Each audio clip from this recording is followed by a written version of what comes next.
Hi, my name is Yogadashan, studying 8th standard at Pupil Savita School.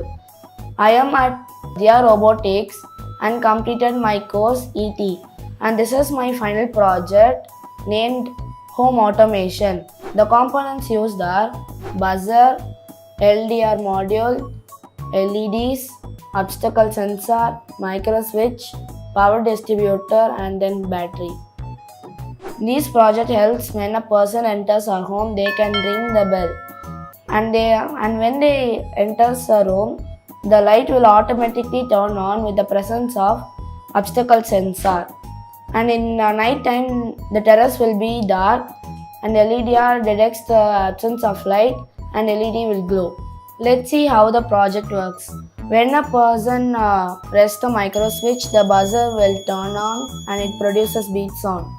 And when the person enters a room, the light will automatically turn on with the presence of obstacle sensor. And in night time, the LDR model detects the absence of light, and the LED will glow. Thank you.